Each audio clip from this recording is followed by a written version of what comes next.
नमस्कार विद्यार्थी मित्रांनो, आज आपण नवीन टॉपिक पाहणार आहोत, तो म्हणजे चेंज द व्हॉइस. ठीक आहे, चेंज द व्हॉइस म्हणजे काय असतं माहिती आहे का? व्हॉइस म्हणजे काय असतं? आवाज.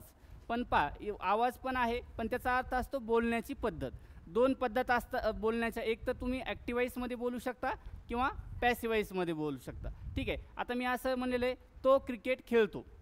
आता तो क्रिकेट खेळतो ही एक पद्धत आहे, आणि क्रिकेट त्याच्याकडून खेळल्या जाते ही दुसरी पद्धत आहे.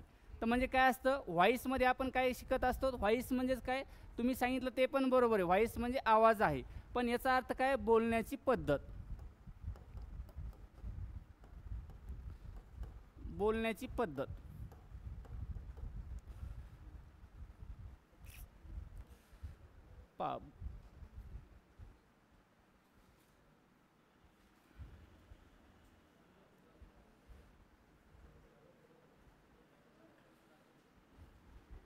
याचा काय? बोलण्याची पद्धत. मग तिच्यामध्ये कोणत्या दोन पद्धती असू शकतात तुमच्या?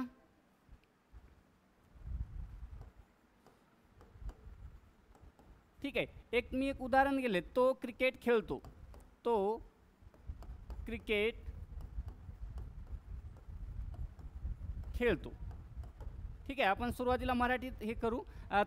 तो क्रिकेट खेळतो. आता हिच्यामध्ये ही एक ॲक्शन आहे, तो क्रिकेट खेळतो. इथला जो सब्जेक्ट आहे तो काय करतोय? स्वतः ॲक्शन करतोय, तो क्रिकेट खेळतो. आता काय होतं इथं दुसरं क्रिकेट खेळल्या जाते. काय? क्रिकेट खेळल्या जाते. कोणाकडून? त्याच्याकडून. ठीक आहे, ह्या दोन पद्धती सोडून दुसरी कोणती पद्धत आहे सांगा बरं? हे दोन सेंटेन्स सोडून, याच्या व्यतिरिक्त तुम्ही कसं म्हणू शकता? हे दोन सोडून, तो क्रिकेट खेळतो, क्रिकेट खेळल्या जाते त्याच्याकडून, किंवा ते त्याच्याकडून क्रिकेट खेळल्या जाते, हे सोडून. तर ठीक आहे, हे जे असतं का, याला म्हणतो मग आपण ॲक्टिव्ह व्हॉइस, जिच्यामध्ये काय असतो? सब्जेक्ट काय असतो तुमचा? क्रिया करत असतो, आणि क्रिकेट खेळल्या जाते त्याच्याकडून. मग इथं आपण नंतर बाय लिहून त्याच्या पुढे हिम लिहित असतो. ठीक आहे, मग हे होतं तुमचं पॅसिव्ह व्हॉइस. म्हणजे आपण मराठीमध्ये शिकलेलो आहेत ॲक्टिव्ह व्हॉइस म्हणजे कर्तरी प्रयोग, आणि पॅसिव्ह व्हॉइस म्हणजे कर्मणी प्रयोग. कर्तरी प्रयोग म्हणजे काय असतं? ॲक्टिव्ह व्हॉइस जो असतो, वर्बच्या जो अगोदरचा जो सब्जेक्ट असतो तो ॲक्शन करत असतो. ठीक आहे, आणि पॅसिव्ह व्हॉइसमध्ये काय होत असतं? वर्बच्या अगोदरचा जो सब्जेक्ट असतो, ठीक आहे, जो आपण इकडं ऑब्जेक्ट म्हणून इथं घेत असतो, तो ॲक्शन करत नसतो. हे पॅसिव्ह व्हॉइसमध्ये आहे. ठीक आहे, याच्यामध्ये दोनच याच्यावर फॉलो होतं सब्जेक्ट, वर्ब आणि ऑब्जेक्ट. आता एखादं सेंटेन्स ॲक्टिव्ह व्हॉइस आहे का पॅसिव्ह व्हॉइस, ते तुम्ही कसं सांगू शकणार? ह्या सब्जेक्ट आणि वर्ब ऑब्जेक्टहून सांगू शकता का? नाही. तर कशाहून सांगू शकता? ह्या क्रियापदावरून. म्हणजे एखादं जे हे सेंटेन्स आहे ते ॲक्टिव्ह व्हॉइसमध्ये दिलेलं आहे का ते पॅसिव्ह व्हॉइसमध्ये आहे, हे तुम्ही कशावरून सांगू शकता? त्या क्रियापदाच्या फॉर्मवरून. ठीक आहे, समजा ॲम इज आर नंतर क्रियापदाचं चौथं रूप आलेलं असेल, तर काय असेल? तो टेन्स असेल, म्हणजे प्रेझेंट कंटिन्युअस. ठीक आहे, तर तो असतो तुमचा ॲक्टिव्ह व्हॉइस. पण ॲम इज आर नंतर क्रियापदाचं तिसरं रूप असेल, तर ते पॅसिव्ह व्हॉइस असतं. म्हणजे तुम्ही कशाहून सांगायला? त्या क्रियापदाच्या फॉर्मवरून सांगू शकता की ते ॲक्टिव्ह व्हॉइस आहे का पॅसिव्ह व्हॉइस आहे. ठीक आहे, मग या चेंज द व्हॉइसचे दोन टाईप पडतात एक असतो ॲक्टिव्ह व्हॉइस, जिच्यामध्ये वर्बच्या अगोदरचा जो सब्जेक्ट आहे तो ॲक्शन करतो, आणि दुसरा असतो पॅसिव्ह व्हॉइस. ठीक आहे, जिच्यामध्ये त्या व्हर्बच्या अगोदरचा जो सब्जेक्ट असतो तो ॲक्शन करत नाही, ॲक्शनला रिसीव करत असतो. मग त्याच्या आधारित आपण आता काइंड्स ऑफ व्हॉइस. ठीक आहे, किती टाईप पडतात? दोन पडतात. एक आहे ॲक्टिव्ह व्हॉइस आणि दुसरा आहे पॅसिव्ह व्हॉइस. ठीक आहे, ॲक्टिव्ह व्हॉइस आणि पॅसिव्ह व्हॉइस.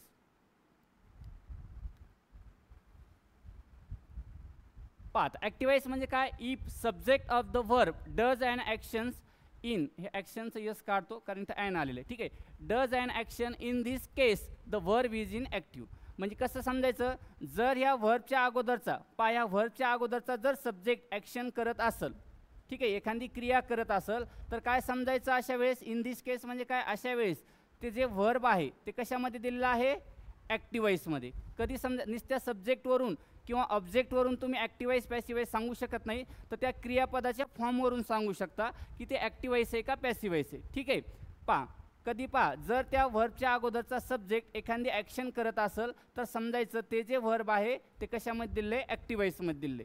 दुसरे पहा passive voice if subject of the verb receives and action, म्हणजे त्या व्हर्बच्या अगोदरचा जो सब्जेक्ट आहे तो जर एखाद्या क्रियेला किंवा एखाद्या ॲक्शनला रिसीव्ह करत असेल तर अशा वेळेस समजायचं ते जे व्हर्ब आहे ते पॅसिव्ह वॉइसमध्ये दिलं आहे. किंवा याच्यानुसारच आपण बनवू काय if subject of the verb does not do any action, याच्यानुसारच बनवायचं असेल तर याच्यात फक्त काय डज ॲक्शन म्हणायला आहे, आपण काय म्हणायचं डज नॉट ॲक्शन. मग काय होणार if subject of the verb does not do any action, in this case the verb is in passive voice. तुम्ही असं पण म्हणू शकता, ठीक आहे. किंवा असं पण म्हणू शकता if subject of the verb receives and action, in this case the verb is in a passive voice. ठीक आहे. पहा आता इथे दिलेलं आहे रोहन प्लेज क्रिकेट. ठीक आहे, रोहन प्लेज क्रिकेट. आता हे दिलेलं आहे ॲक्टिव्ह वॉइसमध्ये. पहा एक दोन पद्धती आपण जनरली याच्यामध्ये पण करत असतो. आता मी आंबा खातो, आंबा माझ्याकडून खाल्ला गेला. दोन्ही सेंटेन्स काय मी आंबा खातो याच्यामध्ये स्वतः जो मी आहे तो ॲक्शन करते. आता याच्यामध्ये दुसरं जेव्हा सेंटेन्स म्हणतो आंबा खाल्ला गेला, आता याच्यामध्ये इम्पॉर्टंट नाही आहे की कोणी खाल्ला, पण याच्या मेन महत्त्वाचं काय ते जे कर्म आहे की त्या कर्मावर कोणती ॲक्शन झाली ते महत्त्वाचं, आंबा खाल्ला की नाही. ठीक आहे, तर लक्षात ठेवायचं जेव्हा ते पाहता इथं हा सब्जेक्ट आहे, हा व्हर्ब आहे आणि हा ऑब्जेक्ट आहे. मग पाहायचं आता हे क्रियापदाचं किती रूप आहे प्लेस V5 आहे. सिंग्युलर आहे का प्लुरल आहे तो सिंग्युलर फॉर्ममध्ये दिलेलं आहे. ठीक आहे, रोहन प्लेज क्रिकेट. इथं काय होतंय रोहन ॲक्शन करतोय, काय करतोय तो क्रिकेट खेळतोय. मग दुसऱ्या याच्यामध्ये पहा हे जे ऑब्जेक्ट असतं का ते सुरुवातीला येतं इथं. ठीक आहे, हे ऑब्जेक्ट आलं इथं. मग जो काही बदल आहे तो याच्यामध्ये होत असतो इज प्लेड. पहा जेव्हा हे जे काही बीचे फॉर्म आहेत, बीचे फॉर्म माहीत आहेत का तुम्हाला. पहा खूप सोपं आहे. Tense active voice passive voice हा ग्रामरमधला सर्वात सोपा टॉपिक आहे. पहा बीचे फॉर्म तुम्हाला माहीत आहेत का am is are was were been being. पहा हे काय तुमचे बीचे फॉर्म आहेत. तर लक्षात ठेवा पॅसिव्ह वॉइसमध्ये एक सोपी ट्रिक्स आहे. पॅसिव्ह वॉइस जर ओळखायचं असेल तर पॅसिव्ह वॉइसमध्ये क्रियापदाचं फक्त तिसरं रूप असतं. पहिलं रूप नसतं, दुसरं रूप नसतं, चौथं रूप नसतं आणि पाचवं पण रूप नसतं. फक्त एकच क्रियापदाचं रूप असतं ते म्हणजे तिसरं रूप. तुम्हाला जर ओळखायचं असेल, तुम्हाला माहीत नसेल सब्जेक्ट ॲक्शन करायला आहे का नाही, तर तुम्ही लक्षात ठेवायचं जर ह्या बीच्या फॉर्म नंतर क्रियापदाचं तिसरं रूप आलेलं असेल, पा एम इज आर याच्यानंतर जर क्रियापदाचं तिसरं रूप आलं तर काय समजायचं ते पॅसिव्ह वॉइस आहे. कोणत्या टेन्सचं पॅसिव्ह वॉइस आहे तुम्हाला माहीतच नाही, मी सांगतो. ठीक आहे, तर simple present tense, simple present tense. ठीक आहे, जर एम इज आर यांच्यानंतर जर क्रियापदाचं तिसरं रूप आलं तर समजायचं ते सिंपल प्रेझेंट हे ॲक्टिव्ह वॉइस आहे, त्याचं पॅसिव्ह वॉइस बनेल. जसं पहा इथं हे पहा हे सेंटेन्स कशाचं आहे सिंपल प्रेझेंट टेन्स आहे. ठीक आहे, मग या सिंपल प्रेझेंटचं पॅसिव्ह वॉइस करताना पहा इज नंतर V3 घेतलेलं आहे. मग लक्षात ठेवायचं जर एम ह्या बीच्या फॉर्म नंतर क्रियापदाचं तिसरं रूप दिसलं तर काय समजायचं ते पॅसिव्ह वॉइस. पहा वॉज वेअर याच्यानंतर क्रियापदाचं तिसरं रूप असेल काय असणार मग पॅसिव्ह वॉइस. वॉज वेअर नंतर दोनच व्हर्ब येतात, एक म्हणजे V4 आणि एक असतं V3. मग V4 म्हणल्यावर कोणता टेन्स असतो पास्ट कंटिन्युअस. मग पास्ट कंटिन्यू आणि V3 आलं की काय समजायचं ते पॅसिव्ह वॉइस आहे. कोणत्या टेन्सचं पॅसिव्ह वॉइस आहे सिंपल पास्टचं. ठीक आहे, जर इथं असेल रोहन प्लेड क्रिकेट मग काय होणार cricket was played by Rohan. जर सेकंड फॉर्म आलं तर वॉज वेअर घेत असतो. ठीक आहे, त्याच्यानंतर बीन. आता बीन नंतर पण क्रियापदाचं तिसरं रूप येत असतं. पण बीन कधी वापरतात पा पॅसिव्ह वॉइसमध्ये जर तुम्हाला ॲक्टिव्ह वॉइसमध्ये प्रेझेंट परफेक्ट दिलेला असेल किंवा पास्ट परफेक्ट दिलेला असेल किंवा फ्युचर परफेक्ट दिलेला असेल. ह्या तिन्ही टेन्स जर आलेले असतील कोणता एक प्रेझेंट परफेक्ट, पास्ट परफेक्ट किंवा फ्युचर परफेक्ट, तर पॅसिव्ह वॉइस करताना आपण काय करत असतो बीन लिहित असतो आणि त्याच्यानंतर क्रियापदाचं तिसरं रूप लिहित असतो. मग जसं तिसरं रूप लिहिलं की त्याच्यानंतर बाय लिहितो आणि जो इथं सब्जेक्ट आला समजा इथं ही असेल तर इकडे हिम करतो, इथं जर दे असेल तर इकडे देम करतो. ही पद्धत आहे. ठीक आहे, त्याच्यानंतर बीइंग कधी वापरतात पहा बीइंग नंतर पण क्रियापदाचं तिसरं रूप वापरतात. तर कधी वापरतात जर एखादा सेंटेन्स हे तुम्हाला जर ॲक्टिव्ह वॉइसमध्ये कंटिन्युअस फॉर्म दिला असेल म्हणजे पहा प्रेझेंट कंटिन्युअस असेल ॲक्टिव्ह वॉइसमध्ये किंवा पास्ट कंटिन्युअस असेल तर तुम्हाला काय वापरावं लागतं, पॅसिवाईज करताना बीइंग प्लस V3 वापरावं लागतं. एवढं सोपं आहे. याच्यावर सर्व तुमचं ॲक्टिवाईजचं पॅसिवाईज डिपेंड आहे. फक्त एवढ्या याच्यावर तुम्हाला काही जास्त घोकंपट्टी करायची गरज नाही. ॲम आर नंतर क्रियापदाचं तिसरं रूप असेल तर समजायचं ते पॅसिवाईज आहे, सिम्पल प्रेझेंटचं पॅसिवाईज आहे. वॉज वेअर नंतर जर क्रियापदाचं तिसरं रूप असेल तर समजायचं ते पॅसिवाईज आहे. कोणत्या टेन्सचं पॅसिवाईज केलेलं आहे तर सिम्पल पास्टचं पॅसिवाईज केलेलं आहे. ठीक आहे. बीन नंतर जर क्रियापदाचं तिसरं रूप दिलं असेल, ठीक आहे, तर मग कशाचं समजायचं ते, एक तर ते प्रेझेंट परफेक्टचं असू शकतं, परफेक्ट टेस्ट लिहितो मी इथं. ठीक आहे. परफेक्ट म्हणजे कोणकोणते आले मग याच्यात, प्रेझेंट परफेक्ट आला, पास्ट परफेक्ट आला आणि फ्युचर परफेक्ट. याच्या व्यतिरिक्त कोणता परफेक्ट आहे का अजून, नाही, तीनच आहे, प्रेझेंट परफेक्ट, पास्ट परफेक्ट आणि फ्युचर परफेक्ट. म्हणजे जर तुम्हाला ॲक्टिवाईजमध्ये ह्या तिन्हीपैकी कुठलाही एक टेन्स दिसला, प्रेझेंट परफेक्ट असो, पास्ट परफेक्ट की फ्युचर परफेक्ट, त्याच्यानंतर काय लिहायचं तुम्हाला, बीन लिहायचं आणि क्रियापदाचं तिसरं रूप लिहायचं. ठीक आहे. आणि कंटिन्युअस कधी वापरायचं तुम्हाला, हे बीइंग कधी वापरायचं आहे, जर तुम्हाला ॲक्टिवाईजमध्ये प्रेझेंट कंटिन्युअस किंवा पास्ट कंटिन्युअस दिलेला असेल. ठीक आहे. आता मी तुम्हाला एक क्वेश्चन विचारतो, ॲक्टिव्हचं पॅसिवाईज करत असताना टेन्स बदलत असतो का, हो किंवा नाही, टेन्स बदलतो का, वेळ, हां, तर लक्षात ठेवा टेन्स बदलत नाही, जशाला तसंच राहतो. आता मी इथं असं दिलेलं आहे, पा मी लिहितो ही इज रायटिंग. हे जे सेंटेन्स असतात का ते समजून सांगायला सोपे असतात, जे छोटे सेंटेन्स असतात हे परीक्षेला येत नाहीत, पण तुम्हाला जर एखादी गोष्ट एक्सप्लेन करून सांगायची असेल तर हे असे छोटे सेंटेन्स घ्यावे लागतात. He is writing a letter. आता हे जे इज नंतर क्रियापदाचं कितवं रूप आलेलं आहे, चौथं रूप. मग तुम्हाला सांगितलं होतं चौथं रूप आलं की प्रेझेंट कंटिन्युअस असतं. मग हे तुमचं कशाचं वाक्य आहे, ॲक्टिवाईजचं. ठीक आहे.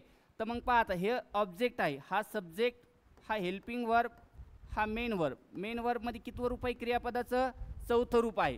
अ लेटर आर्टिकल आहे, आर्टिकल नंतर एका प्लेसला आलेलं नाव नाही, दोन्ही मिळून झाले वाक्याचे ऑब्जेक्ट. पॅसिवाईज करताना काय करत असतो आपण, पॅसिवाईज करत असताना हे जे ऑब्जेक्ट आहे ते सुरुवातीला घेतो. A letter. मी तुम्हाला हे कशामुळे सांगतोय की टेन्स बदलत नाही, जशाला तसंच राहतो. असं अ लेटर वाच करतो का आपण, इजच घेतो. कशातलं इज घेतो, याच वाक्यातलं खाली घेतो. कशामुळं, अ लेटर. आता ह्या ऑब्जेक्टनुसार हा जो ऑब्जेक्ट आलेला आहे याच्यानुसार व्हर्ब येणार. आता हा सिंग्युलर आहे मग इथं इज येणार.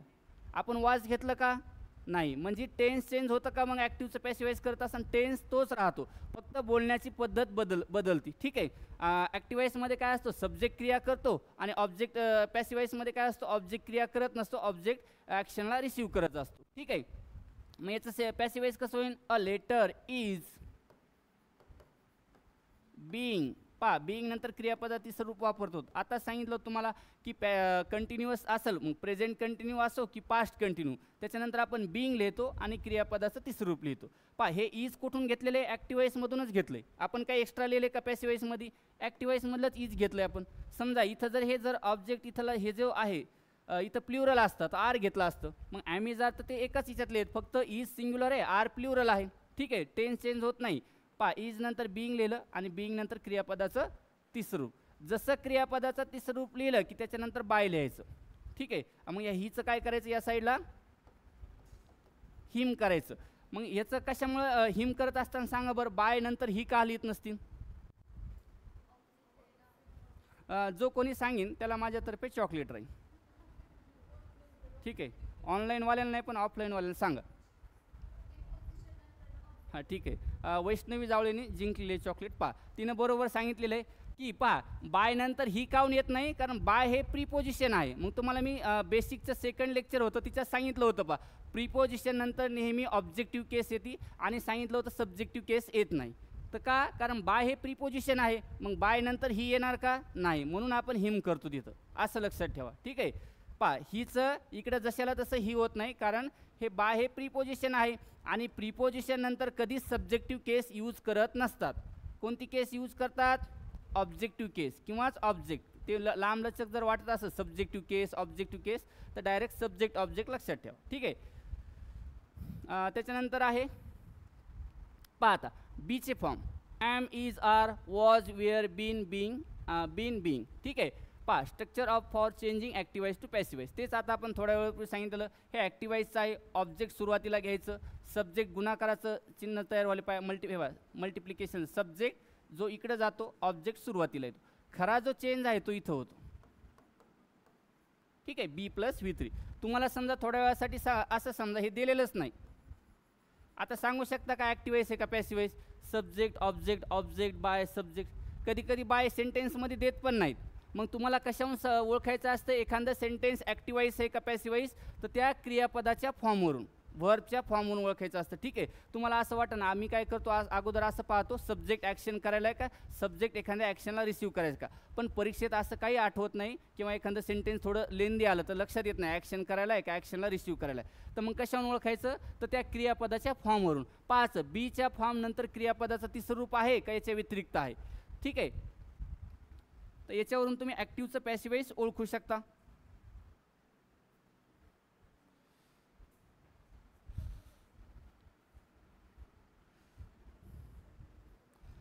पहा आता त्याच्यानंतर आहे Mohan is going to Mumbai.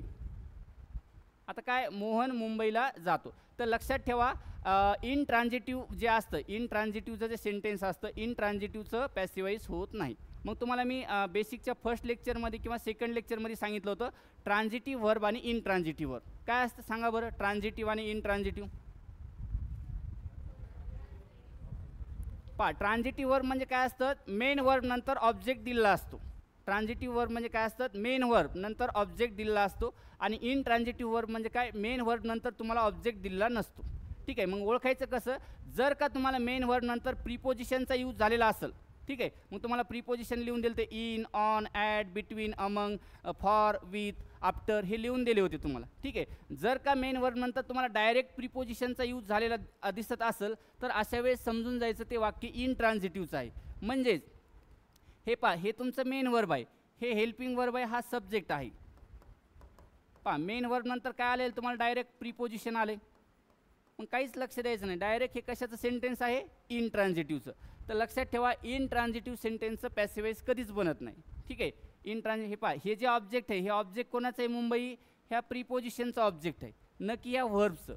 ठीक आहे, या व्हर्बचं ऑब्जेक्ट आहे का ते नाही आहे, तर या प्रीपोजिशनचा ऑब्जेक्ट आहे. म्हणजे तिथून सेंटेन्स तुमचं ब्रेक झालेलं आहे, ह्या याचा व्हर्बचा ऑब्जेक्ट दिलेला नाही आहे. ठीक आहे, मग याचं नो पॅसिव्हाइज, याचं पॅसिव्हाइज बनत नाही.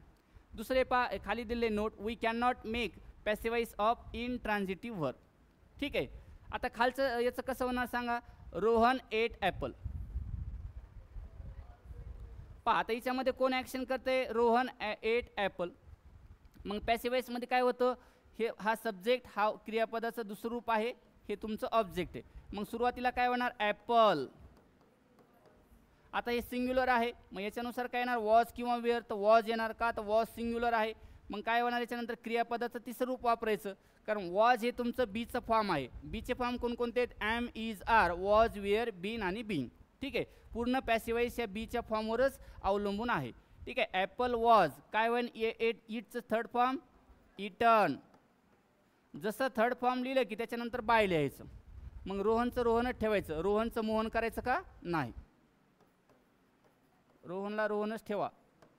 त्याच्यानंतर हे पहा, आय हेट यू. आता पहा, आता बोलण्यास तुम्हाला म्हणलं होतं बोलण्याच्या दोन पद्धती. आता इथं काय होतं, रोहननी ॲपल खाल्ले. आता ॲपल खाल्ल्या गेलं कोणाकडून, तर त्या रोहनकडून. म्हणजे इथं पहा, इथला हा हिच्यावर हा ॲक्शन करतोय आणि इथं ॲपल ॲक्शन करतोय का स्वतः, काहीच ॲक्शन करत नाही, तो ॲक्शनला रिसीव्ह करतो. जो ॲक्शन करणारा इकडं आहे रोहन. दुसरा सेंटेन्स आहे आय हेट यू. ठीक आहे, मग याचं काय पहा, हा सब्जेक्ट आहे, हेट तुमचं क्रियापदाचं किती रूप आहे सांगा, पहिलं रूप आहे. सिंग्युलर आहे का प्लुरल आहे सांगा, मुलांनी सांगा. आकाश, प्लुरल. पाठीमागं सिंग्युलर नाही, ते प्लुरलच आहे. पहा सिंग्युलर कधी असतं, जर याला यस अटॅच झाला असतं तर. ठीक आहे, तुम्हाला सांगितलं होतं आय फक्त दोनच ठिकाणी सिंग्युलर वर्ब घेतो, आय ॲम आणि आय वॉज. बाकीच्या सर्व ठिकाणी तो प्लुरल वर्ब घेतो. मग हे प्लुरल आहे, आय हेट यू.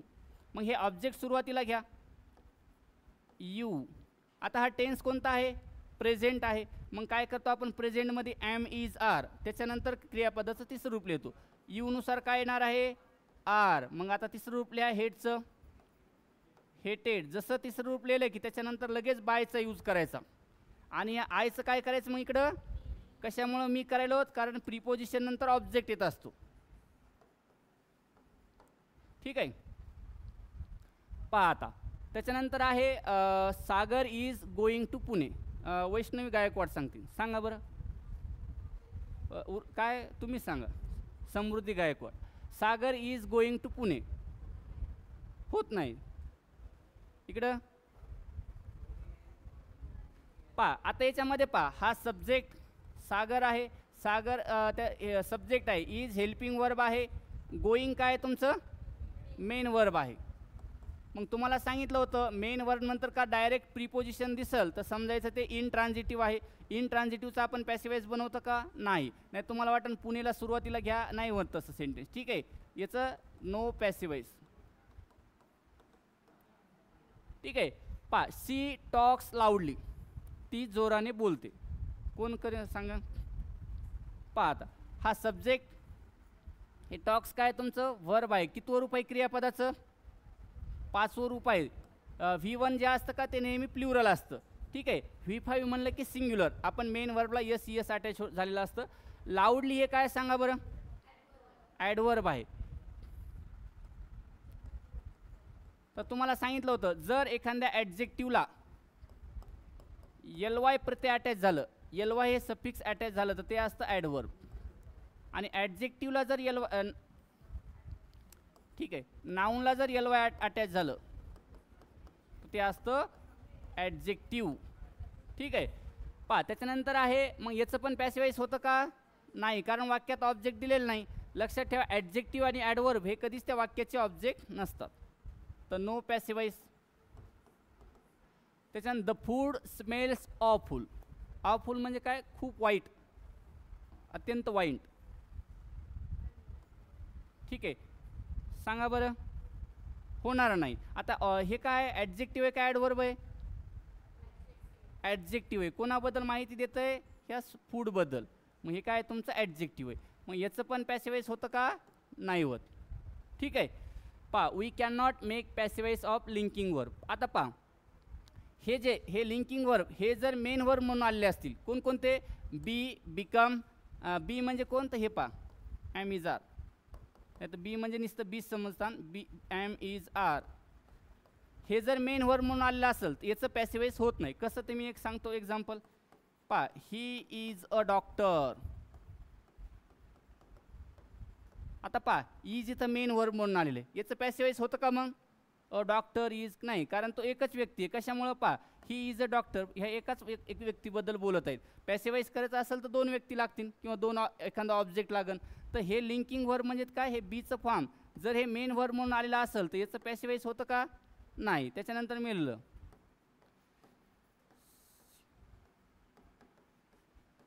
आता दुसरं लिहिलेले वॉज वापरून लिहिले. शी वॉज अ टीचर. आता रिटायर झाली असेल. शी वॉज अ टीचर. आता काय ती शिक्षिका होती. मग याचं होतं का पॅसिवाईज नाही होत का, आता इथं ते मेन वर्ब म्हणून आलेलं आहे. मग लक्षात ठेवा be, become, remain, taste, look, smell, seem आणि ॲपियर हे जर वाक्यामध्ये सेंटेन्समध्ये मेन वर्ब म्हणून आलेले असतील तर याचं पॅसिवाईज होत नाही. जसं इथं आलेलं आहे पहा स्मेल. त्याच्यानंतर पहा आता खाली दिलेलं द फूड स्मेल ऑफुल होत नाही. वरती सेंटेन्स रिपीट झालेलं आहे, नो पॅसिवाईज. ठीक आहे. शी इज अ ब्युटिफुल याचं कसं होईल नाही. पहा हे पहा बीचा फॉर्म जो आहे तो मेन वर्ब म्हणून आलेला आहे. पहा ते या शीबद्दल माहिती सांगितलेली एकच व्यक्तीबद्दल आहे की ती सुंदर आहे. ठीक आहे. मग याचं पण पॅसिवाईज होतं का नाही. ही इज अ टीचर नाही होणार. पाय लिंकिंग वर्ब वापरलेले बी, ॲम इज आर. बीचे फॉर्म कोणकोणते असतात, am is are, was, were. ठीक आहे. मग याचं पण पॅसिवाईज होणार नाही. You look nice. आता हिच्यामध्ये पण ऑब्जेक्ट दिलं आहे का नाही आहे. पहा हे नाईस हे काय तुमचं ॲडजेक्टिव्ह आहे. कोणाबद्दल माहिती देतं या यूबद्दल. You look nice. ठीक आहे. तर यांचं होत नाही. मग हे वर्ब आहेत जे की लिंकिंग वर्ब ज्याचं मेन वर्ब म्हणून जर आलेले असतील सेंटेन्समध्ये तर याचं पॅसिवाईज करता येत नाही. पहा हे तुम्हाला ट्रान्झिटिव्ह इंट्रान्झिटिव्ह. ट्रान्झिटिव्ह म्हणजे काय, ॲन ऑब्जेक्ट यूज इन अ ट्रान्झिटिव्ह. म्हणजे ट्रान्झिटिव्हच्या सेंटेन्समध्ये वर्ब नंतर ऑब्जेक्ट दिलेला असतो. इन ट्रान्झिटिव्ह म्हणजे काय, an object is not use intransitive verb. म्हणजे मेन वर्ब नंतर तुम्हाला ऑब्जेक्ट दिलेला नसतो, त्याला म्हणतो आपण इन ट्रान्झिटिव्ह वर्ब. ठीक आहे. हे सेंटेन्स रिपीट झालेले आहेत. Rohan ate apple I hate you हे रिपीट झालेले आहेत. ठीक आहे, आता इथपर्यंत लिहून घ्या तुम्ही.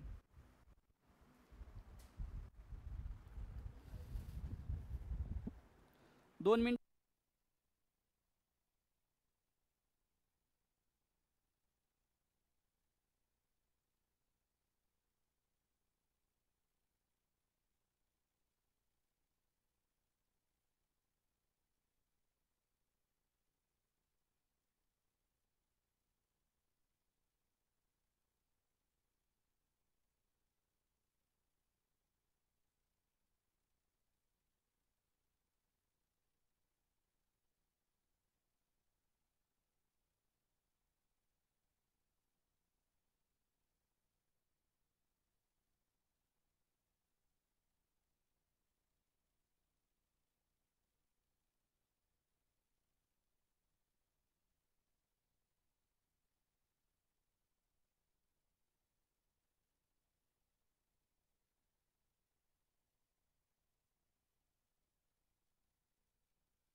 पहा आता हे चार्ट तुम्हाला सर्वांना माहीत आहे असं मी कन्सिडर करतो. Explain chart of subject object possessive adjective माहीत आहे सर्वांना. सब्जेक्ट काय असतात, 7 प्रोनाउन असतात पहा. कोणकोणते? I, we, you, he, she, it आणि दे. हे तुमचे सब्जेक्ट झाले. ऑब्जेक्ट काय असणार मग? आयचा ऑब्जेक्ट मी, वीचा ऑब्जेक्ट अस, हीचा ऑब्जेक्ट हिम, शीचं हर, त्याच्यानंतर इटचं इट असतं, देचं देम होतं. ठीक आहे, असं. पजेसिव्ह ॲडजेक्टिव्ह कोणकोणते असतात? माय, आवर, युअर, हिज, हर, इट्स आणि दिअर. पजेसिव्ह प्रोनाउन कोणकोणते असतात? माइन, त्याच्यानंतर असतं आवर्स असतं, युअर्स असतं, त्याच्यानंतर हिज, हर, दिअर्स आणि इकडे इटचं काहीच होत नाही पजेसिव्ह प्रोनाउन. हे झालं तुमचं चार्ट. आता ॲक्टिवाईजचं पॅसिवाईज बनवायचं असेल तर पहा लक्षात द्या. हे असं करू किंवा आपण दुसरं हे घेऊ त्याला. पहा इकडं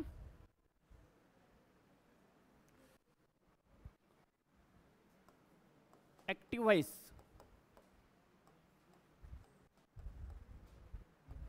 ॲक्टिवाईज आणि पॅसिवाईज.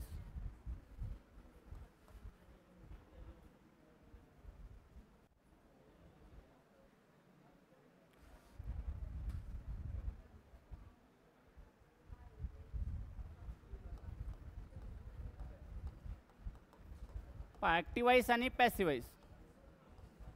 शांत बसा, बोलू नका. इकडे पहा, लक्ष द्या.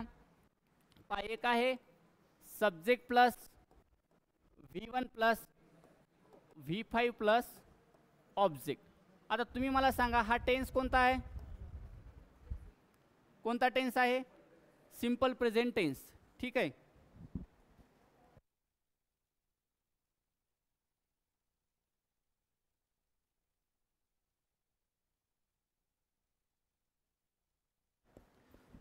पाहता हे जे ऑब्जेक्ट आहे हा ऑब्जेक्ट काय होत असतो पॅसिवाईजमध्ये? सुरुवातीला येतो. मग घ्यायचं ऑब्जेक्ट. आता पहा जर तुम्हाला वाक्य हे सिंपल प्रेझेंट टेन्स दिलेला असेल, ठीक आहे, स्ट्रक्चर सर्वांना माहिती आहेत म्हणून मी असं स्ट्रक्चर लिहितो. डायरेक्ट असं लिहित नाही सिंपल प्रेझेंट टेन्स. डायरेक्ट त्याचं काय लिहित आहे? स्ट्रक्चर लिहित आहे. मग ऑब्जेक्ट सुरुवातीला येतं. मग हे जो ऑब्जेक्ट आहे तो इथं काय होत असतो? इकडं पॅसिवाईजमध्ये सब्जेक्टच्या स्वरूपात येतो. फक्त म्हणायला सब्जेक्ट असतो पण ॲक्शन करत असतो का? नाही. मग ठीक आहे, याच्यानुसार इथं जर सब्जेक्ट सिंग्युलर असेल, ठीक आहे, त्याच्यानुसार सिंग्युलर प्लुरल घ्यायचं. I am, am, is, are. ठीक आहे, त्याच्यानंतर काय करायचं? तुम्हाला क्रियापदाचं तिसरं रूप लिहायचं. त्याच्यानंतर बाय आणि हा जो सब्जेक्ट आहे तो इकडे लिहायचा. ठीक आहे. पण इकडं इथं जर तुम्हाला ही असेल तर तिथं काय होणार त्या दिशेला हिम, ठीक आहे. इथं जर शी असेल तिकडं हर, इथं जर दे दिलेला असेल तर तुम्हाला ऑब्जेक्ट म्हणजे बाय नंतर काय होणार आहे देम, हे एवढं लक्षात ठेवा, ठीक आहे. दुसरा टेन्स आहे, जे काय आपले 12 टेन्स आहेत तिच्यापैकी फक्त 8च टेन्स आहेत ज्याचं पॅसिवाईज होतं, बाकीचे जे 4 आहेत त्याचं पॅसिवाईज होत नाही. मग कोणते आहेत सांगा. एक आहे प्रेझेंट परफेक्ट कंटिन्युअस, त्याच्यानंतर आहे future continuous, future perfect continuous आणि पास्ट परफेक्ट कंटिन्युअस. या चारीचं पॅसिवाईज होत नाही. दुसरा आहे subject plus am is are. याच्यानंतर क्रियापदाचं चौथं रूप असेल तर कोणता टेन्स असतो. Subject plus am is are V4 plus object. कोणता टेन्स आहे. Present continuous tense. मग याचं पॅसिवाईज कसं होणार ऑब्जेक्ट सुरुवातीला येणार. मग याच्यानुसार काय वापरणार तुम्ही. आता हे आपण सगळं कॉपी पेस्ट करतोय जशाला तसं इकडे लिहितो. ऑब्जेक्ट नंतर एम इज आर. तुम्हाला सांगितलं होतं ॲक्टिव्हचं पॅसिवाईज होत असताना टेन्स बदलत नाही. त्याच्यानंतर काय लिहायचं तुम्हाला बीइंग. मग तुम्हाला सांगितलेलं आहे बीइंग कधी वापरायचं. जेव्हा कधी तुम्हाला ॲक्टिवाईजमध्ये कंटिन्युअस टेन्स दिसलेला असेल तर तुम्हाला बीइंग वापरायचं आहे. आणि बीइंगचा यूज केला की त्याच्यानंतर क्रियापदाचं तिसरं रूप, त्याच्यानंतर लिहायचे तुम्हाला बाय आणि त्याच्यानंतर सब्जेक्ट, ठीक आहे. त्याच्यानंतर आहे तिसरं आता त्याच्यानंतर आहे subject plus have oblique has plus V3 plus object. हा कोणता टेन्स आहे. Present perfect. मग याचं पॅसिवाईज कसं होईल. ऑब्जेक्ट सुरुवातीला राहील, ठीक आहे. हा जो ऑब्जेक्ट आहे तो सुरुवातीला येणार इकडं. मग याच्यानुसार काय येणार हॅव हॅज जशाल तसं लिहायचं. हॅव आणि हॅज. हे कधी वापरणार जर तुमचा सब्जेक्ट प्लुरल असेल आणि हॅज कधी वापरणार जर सिंग्युलर असेल. हे आपण जशाला तसं ॲक्टिवाईजमधूनच उचललेलं आहे. फक्त एक्स्ट्रा काय ॲड करणार आहेत आता याच्यामध्ये बीन लिहिलं की क्रियापदाचं तिसरं रूप. तुम्हाला सांगितलेले जिथं प्रत्येक ठिकाणी V3 आलेला आहे म्हणजे पॅसिवाईजमध्ये V3 हा एकच फॉर्म येतो, दुसरा कोणताच फॉर्म येत नाही. By plus subject. त्याच्यानंतर subject plus V2 plus object. हा कोणता टेन्स आहे. Simple past. मग याचं पॅसिवाईज कसं होईल ऑब्जेक्ट प्लस वॉज कधी वापरणार जर इथं तुमचा सिंग्युलर असेल तर वॉज आणि प्लुरल असेल तर वेअर वेअर म्हणा. त्याच्यानंतर काय येणार आहे बीइंग. तुम्ही जर ऑब्झर्व केला असेल इथं पण कंटिन्युअस टेन्स होता, इथं पण कंटिन्युअस आहे. जिथं कंटिन्युअस आहे इथं पण बीइंग वापरलं, इथं पण बीइंग वापरलं. म्हणजे तुम्हाला असं घोकंपट्टी पाठ करायची गरज नाही. कंटिन्युअस म्हणलं की बीइंग प्लस V3 म्हणायचं. बाकी तुम्हाला सांगायची गरज नाही. ऑब्जेक्ट बाय सब्जेक्ट हे कॉमन आहेत. जो काही चेंजेस होते तुमचा इथे तुम्हाला जर उद्या मी विचारलं सांगा सिंपल पास्टचं हे सांगा तुम्ही स्ट्रक्चर, तर तुम्ही कसं सांगणार. इथं थोडं हे झालेली आहे. हे सिंपल पास्ट आहे. मग सिंपल पास्टचं काय करत असतो आपण object plus was were plus V3 plus bye plus subject. आता मी जर तुम्हाला विचारलं उद्या सिंपल पास्टचं पॅसिवाईज कसं होतं तुम्ही असं सांगित बस नका सर ऑब्जेक्ट वॉज वेअर त्याच्यानंतर V3 बाय प्लस सब्जेक्ट. तर फक्त सांगायचं काय वॉज वेअर नंतर V3 पॅसिवाईज. हे कॉमन पार्ट आहेत. बाय सब्जेक्ट ऑब्जेक्ट जो इथं ऑब्जेक्ट असतो तो इकडे सब्जेक्ट बनतो जशाल तसं घ्यायचं हे सांगायचं नाही. जे काही चेंजेस होतात ते ह्या वर्बमध्ये होतात. आणि याच्यावरूनच तुम्हाला हे जे मी अंडरलाईन केलेलं याच्यावरूनच लक्षात येतं की हे पॅसिवाईज आहे. तुम्हाला वाटतं बाय आलं म्हणजे पॅसिवाईज. बाय जे आहे बऱ्याच वेळा बाय देत नाही, ठीक आहे. फक्त या व्हर्बच्या फॉर्मवरून तुम्हाला आयडेंटिफाय करायचं असतं. त्याच्यानंतर subject plus was were plus V4 plus object. हा कोणता टेन्स आहे बरोबर सांगितलेलं. मग याचं पॅसिवाईज काय होणार आहे ऑब्जेक्ट येणार, त्याच्यानुसार वॉज वेअर, त्याच्यानंतर बीइंगचा यूज करायचा का कारण ते कंटिन्युअस आहे tense. Being plus V3 plus by subject, ठीक आहे. त्याच्यानंतर आहे past perfect subject plus had plus V3 plus object, हा आहे तुमचा पास्ट परफेक्ट. मग याचं कसं होणार पॅसिव्ह वॉइस? ऑब्जेक्ट प्लस आता मग कोणता आहे? हॅड. परफेक्ट म्हणलं की तुम्हाला सांगितलं होतं बीन वापरायचं. हे पास्ट परफेक्ट आहे, इथं प्रेझेंट परफेक्ट. हा प्रेझेंट परफेक्ट होता म्हणून इथं आपण बीनचा यूज केलेला आहे. इथं पण परफेक्ट आलेला आहे, पास्ट परफेक्ट. आता पण आपण इथं कशाचा यूज करतोय? बीनचा. त्याच्यानंतर तिसरं रूप लिहायचं. जसं तिसरं रूप लिहिलं की त्याच्यानंतर बायचा यूज करायचा आणि सब्जेक्ट. ठीक आहे. त्याच्यानंतर आहे simple future tense. Subject plus shall oblique will, क्रियापदाचं पहिलं रूप आणि ऑब्जेक्ट. हा झाला तुमचा सिंपल फ्युचर टेन्स. मग याचं पॅसिव्ह वॉइस कसं होणार? ऑब्जेक्ट सुरुवातीला येणार, शाल ऑब्लिक विल. त्याच्यानंतर कशाचा यूज करतो आपण? बीचा यूज करायचा. ठीक आहे. बी लिहायचं आणि त्याच्यानंतर क्रियापदाचं तिसरं रूप. तिसरं रूप लिहिलं की बाय लिहायचं, बाय नंतर सब्जेक्ट. शेवटचं आहे आता 8. Subject plus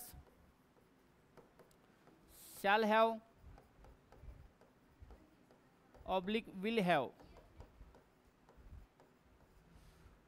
will have. त्याच्यानंतर आहे V3 प्लस ऑब्जेक्ट. हा कोणता टेन्स आहे सांगा बरं? Subject plus shall have oblique will have plus V3 plus object, future perfect. हा पण परफेक्ट आहे. परफेक्ट म्हणलं की आपण कशाचा यूज करतो? बीनचा.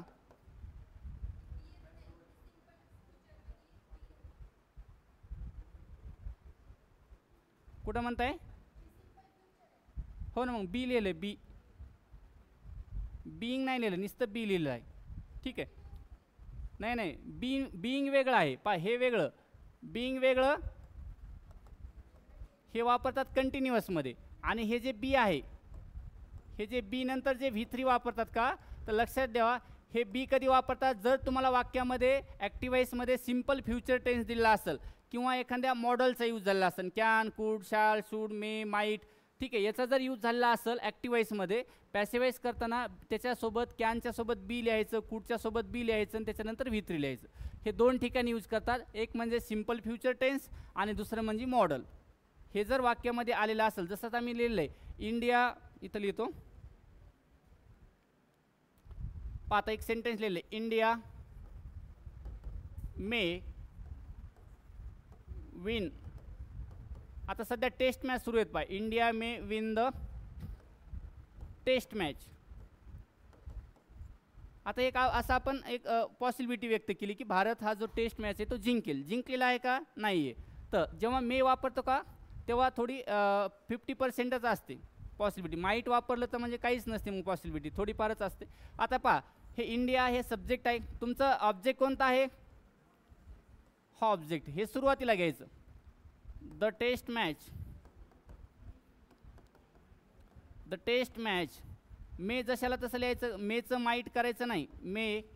आता काय करायचं? इथं बी लिहायचं. बी लिहिलं की क्रियापदाचं तिसरं रूप काय येणार आहे? विनचं तसं रूप ओन. तिसरं रूप लिहिलं की बाय लिहायचं. मग हे इंडियाचं इंडियाच ठेवा. हे असं मे इथं काय आलं तर तिथं मॉडेल म्हणून यूज केलं तर त्याच्यानंतर आपण बीचा वापर केला आहे. ठीक आहे. त्याच्यानंतर आहे दुसरं एक एक्झाम्पल घेतो. He will write a letter. आता हे फ्युचरचं टेन्स आहे. हे होतं मॉडेल दिलेलं. आता हे फ्युचर आहे. विल नंतर क्रियापदाचं पहिलं रूप. पाहता अ लेटर आहे ते सुरुवातीला घ्या. अ लेटर विल बी वापरलं. कशामुळं? कारण ॲक्टिव्ह वॉइसमध्ये सिंपल फ्युचर टेन्स दिलेलं आहे. Will be. मग आता बी नंतर क्रियापदाचं तिसरं रूप लिहायचं, रिटर्न बाय. मग हिचं काय करायचं इकडं? हिम असं. ठीक आहे. हे झाले तुमचे 8 टेन्स. आता अजून 2 राहिलेले तर इथं देतो मी. हां याचं पॅसिव्ह वॉइस कसं होणार? Object shall have oblique will have. त्याच्यानंतर काय लिहायचं तुम्हाला? बीनचा यूज करायचा. बीन. बीन लिहिलं की तुम्हाला काय करायचं, तिसरं रूप वापरायचं आहे, आणि त्याच्यानंतर बाय, त्याच्यानंतर काय लिहायचं तुम्हाला, सब्जेक्ट. पाठ झाले असतील तुम्हाला. परफेक्ट म्हणलं परत एकदा सांगतो, एवढं काय तुम्हाला असं घोकंपट्टी करायची गरज नाही. सिम्पल प्रेझेंट टेन्स दिसला काय करायचं तुम्हाला, ॲम इज आर, त्याच्यानंतर क्रियापदाचं तिसरं रूप. जर तुम्हाला ॲक्टिव्हाइसमध्ये सिम्पल पास्ट दिसला तर काय करायचं तुम्हाला, वॉज वेअर क्रियापदाचं तिसरं रूप.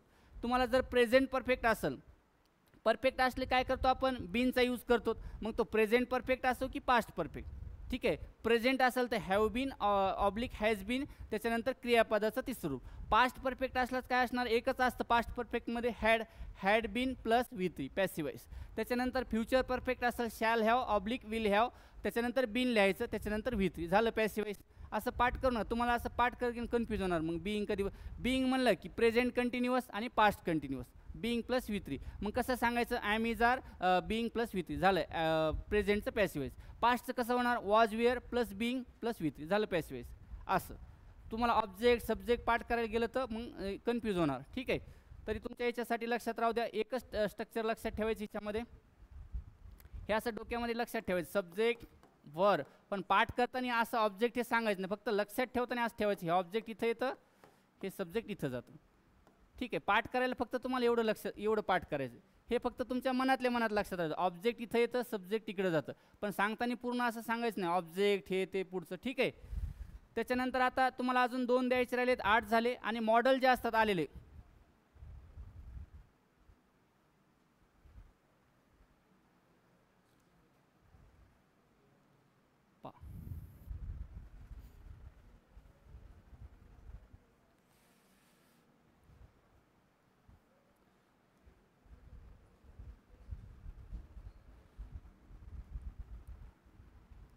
ॲक्टिव्ह व्हॉइस,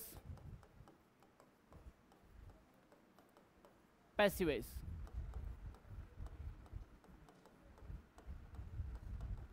ते झाले तुमचे 8 टेन्स, 8 टेन्सचं पॅसिव्ह व्हॉइस. आता 9 नंबरला कोणता आहे, इथं जर तुम्हाला दिलेले असतील मॉडेल, माहीत आहेत का कोणकोणते आहेत, मी इथं लिहून देतो तुम्हाला, कॅन, कुड, शाल, should, will, would, may, might, must, ठीक आहे. मग भरपूर आहे ते, डेअर, नीड आणि आउट टू, ठीक आहे. हे तुमचे काय आहेत, मॉडेल आहेत. मग याचं जर पॅसिव्ह व्हॉइस बनवायचं असेल तर काय होणार, सब्जेक्ट प्लस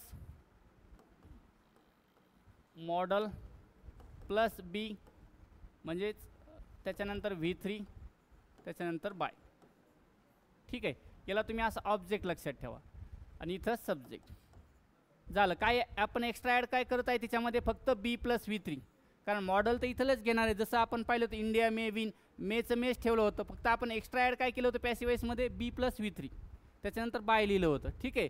त्याच्यानंतर आहे शेवटचं आहे, आता इथं जर तुम्हाला दिलेलं असेल डू किंवा डज, ठीक आहे. आता हे तुम्हाला डू आणि डजचं कधी काम पडतं, इंटरोगेटिव्ह सेंटेन्समध्ये, किंवा एखादं सेंटेन्स निगेटिव्ह आलं तर तेव्हा डू नॉट डज नॉट आलं तर तुम्ही पॅसिव्ह व्हॉइसमध्ये काय करणार, मग डू आणि डज कोणत्या टेन्समध्ये वापरतात सांगा बरं, सिम्पल प्रेझेंट टेन्समध्ये. मग जर एखाद्या वाक्यामध्ये डू किंवा डज आलेलं असेल ॲक्टिव्ह व्हॉइसचं, तर पॅसिव्ह व्हॉइस करताना काय होणार आहे, मग त्याचं ॲम इज आर. जर वाक्य निगेटिव्ह असेल तर पुढे नॉट वापरा, क्वेश्चन असेल तर पुढे सब्जेक्ट वर्ब ऑब्जेक्ट असतं, ठीक आहे. ॲम इज आर, त्याच्यानंतर क्रियापदाचं तिसरं रूप, त्याच्यानंतर बाय लिहायचं.